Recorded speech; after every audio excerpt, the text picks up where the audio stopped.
O relato a seguir é real e os nomes foram modificados para a segurança dos envolvidos.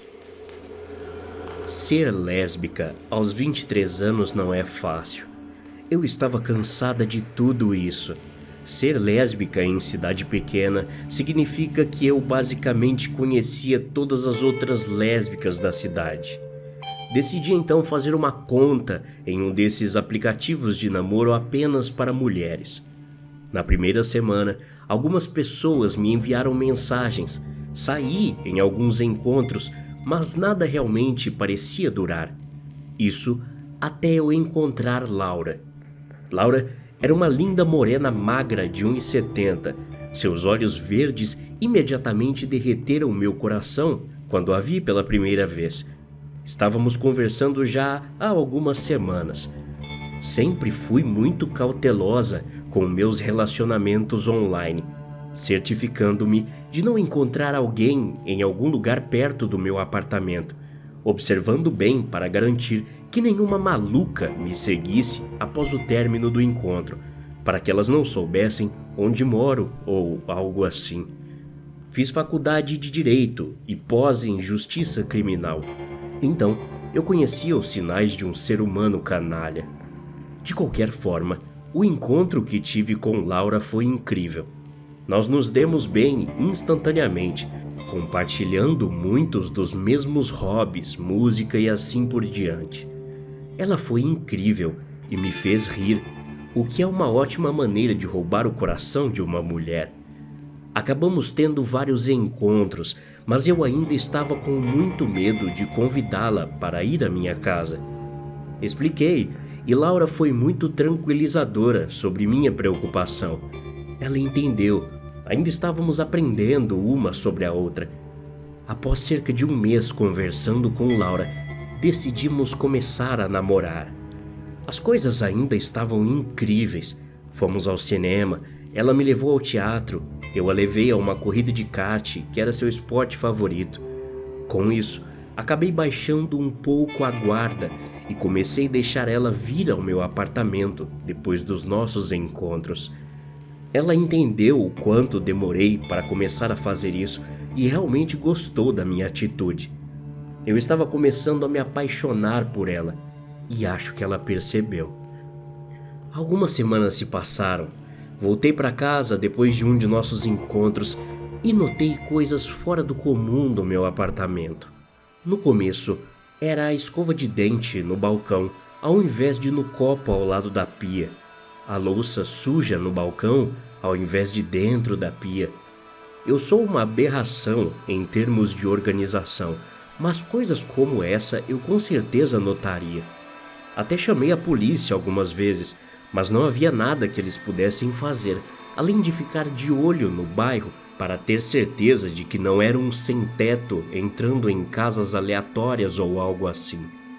Achei que devia ser alguém com quem eu já havia saído, mas deduzi em minha cabeça que não poderia ser o caso. Eu sempre seguia as etapas de segurança para garantir que ninguém pudesse me seguir de volta para casa, a menos que em algum momento eu cometesse um deslize.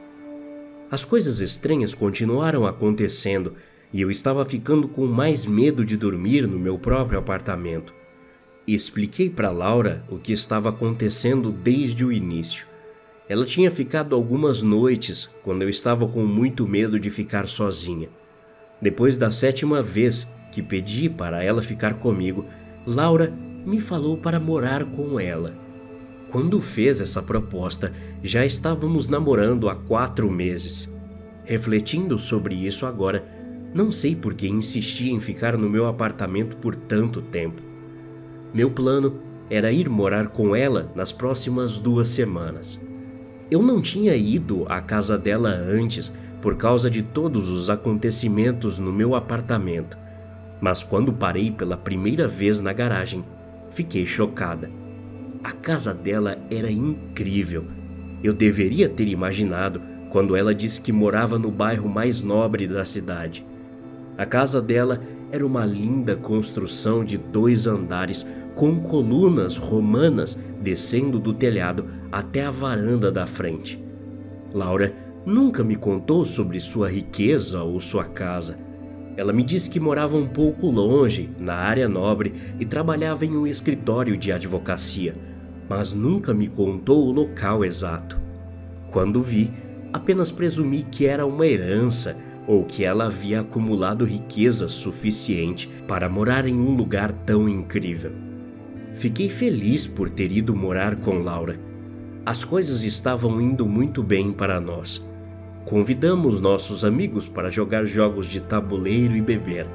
Mantivemos nossa tradição de sair todo fim de semana e encontrar um novo restaurante na cidade para comer. Tínhamos até um cachorro juntas. Foi quando tudo começou de novo. As coisas na casa dela começaram a sumir. Chamamos a polícia.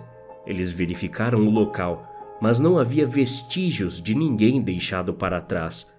Laura começou a ficar frustrada, dizendo que os policiais estavam apenas desperdiçando nosso tempo e que poderíamos fazer muito mais para tentar pegar quem estava invadindo nossa casa.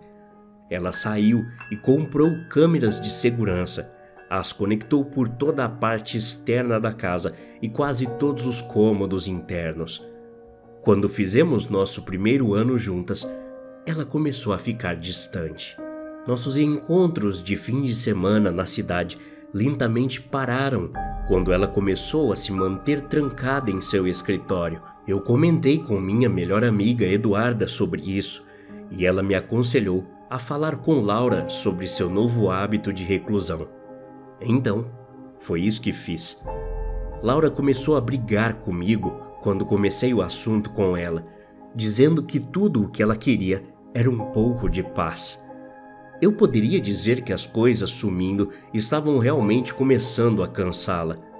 Toda semana, algo novo desaparecia. Nesse meio tempo, acabei sendo promovida no trabalho e me ofereceram outro emprego home office, que aceitei gentilmente. Talvez isso ajudasse a resolver a situação em casa. Antes que pergunte, nunca encontramos nenhuma evidência nas câmeras de segurança dos roubos. Era como se um fantasma estivesse nos roubando. Mais um ano se passou e estava amando meu trabalho home office. Laura e eu continuamos a lutar. Ela começou a ficar fora de casa mais tarde do que o normal, chegando em casa cheirando a álcool. Eu sabia que ela estava indo para o bar e afogando seus sentimentos em uma garrafa, e eu nunca poderia acusá-la de me trair. Eu sei que ela não faria isso devido aos seus relacionamentos anteriores. Um dia, peguei nossa correspondência na caixa de correio e notei que tinham confundido nossa casa com algum dos vizinhos. Não dei muita atenção e coloquei a encomenda de lado para depois entregar a eles mais tarde. 2 horas depois de colocar a encomenda no balcão, ela havia sumido. Desapareceu do nada. Liguei para Laura imediatamente e ela me disse para sair de casa e que estaria lá o mais rápido possível. Perguntei se deveria chamar a polícia e ela disse que não. Ela chegou em casa e fez uma busca geral. Ninguém estava lá. Fiquei mais confusa que o normal. Como isso pode ter acontecido bem na frente do meu nariz? Assustada, concordei com Laura sobre não chamar a polícia. Achei que ela queria resolver isso sozinha. Na semana e meia seguinte, os policiais bateram à nossa porta. Quando atendi, um deles perguntou: "Tem alguma Janaína aqui?" "Não", respondi confusa. "Não conheço ninguém com esse nome. Eu posso te ajudar em alguma coisa?" Perguntei-lhes o mais educadamente que pude. "Desculpa, senhora, endereço errado. Tenha um bom dia", disse o outro oficial. Eu estava muito confusa, mas nem dei muita atenção. Quando dei conta, o Natal estava chegando novamente. Era nosso feriado favorito. Normalmente, Laura e eu esperaríamos para decorar a casa juntas, já que ela gostava de trazer as coisas do porão. Mas eu queria surpreendê-la quando ela chegasse em casa do trabalho com a casa toda decorada. Sabia que isso a deixaria feliz e ajudaria a consertar nosso relacionamento. Sempre odiei o porão daquela casa. Era inacabado, escuro e fedido. Laura nunca teve tempo para arrumar aquela bagunça, mas ela não se importava. Desde que fosse um lugar para guardar coisas, ela estava feliz com isso. Desci as escadas de madeira rangentes e acendi todas as luzes para deixar o ambiente o mais claro possível lá embaixo. Encontrei a área onde ela guardava todas as coisas de Natal e comecei a vasculhar as caixas para escolher o que eu queria usar. Depois de 1 hora vasculhando as caixas, encontrei uma sem identificação.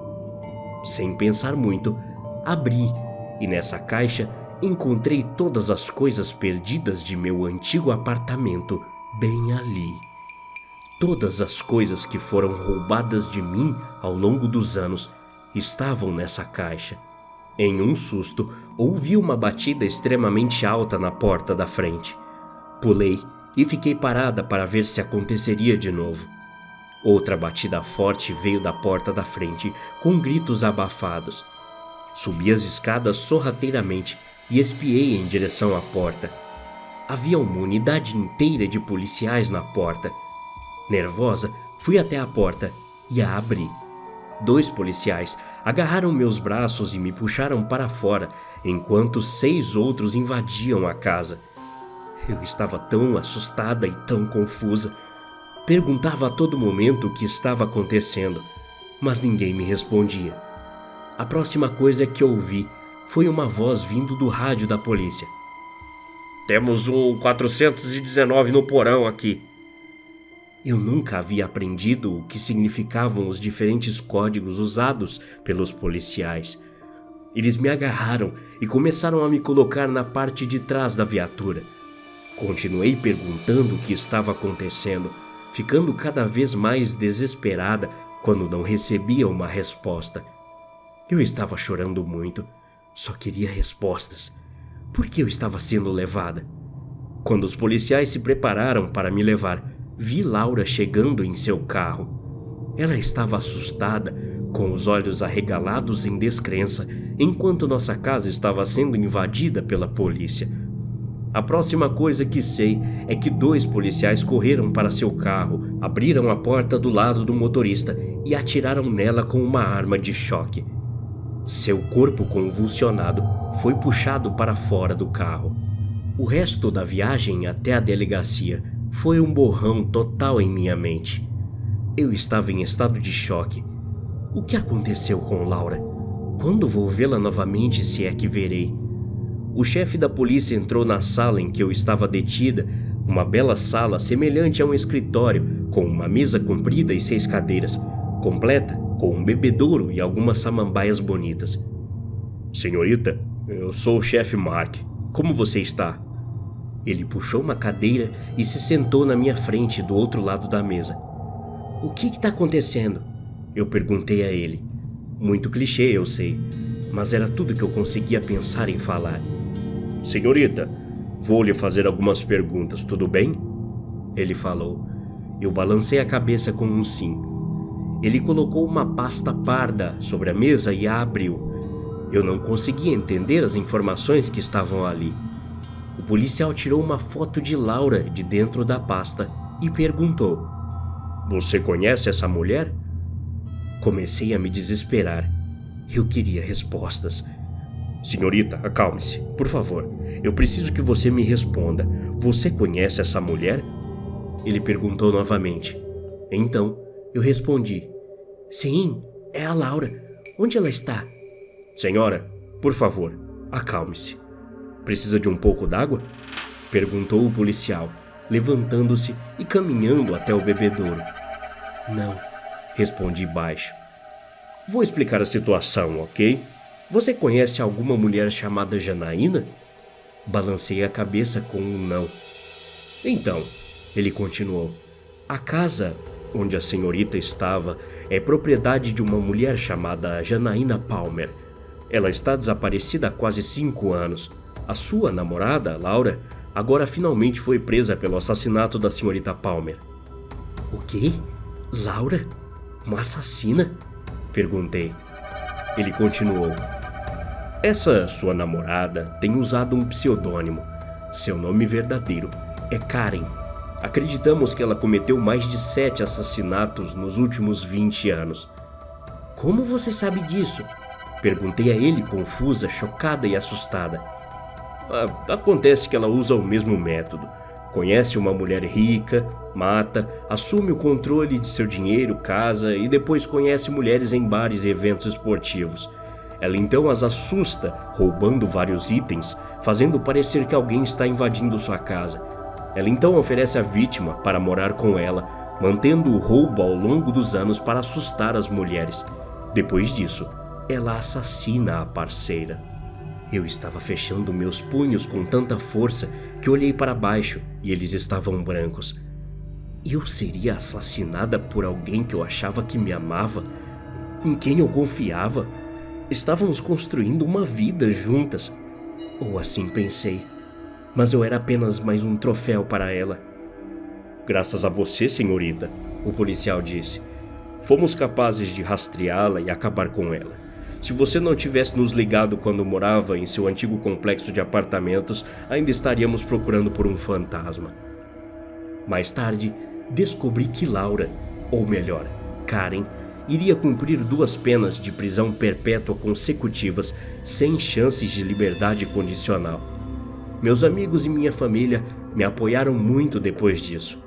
Parte de mim ainda não consegue acreditar no que aconteceu.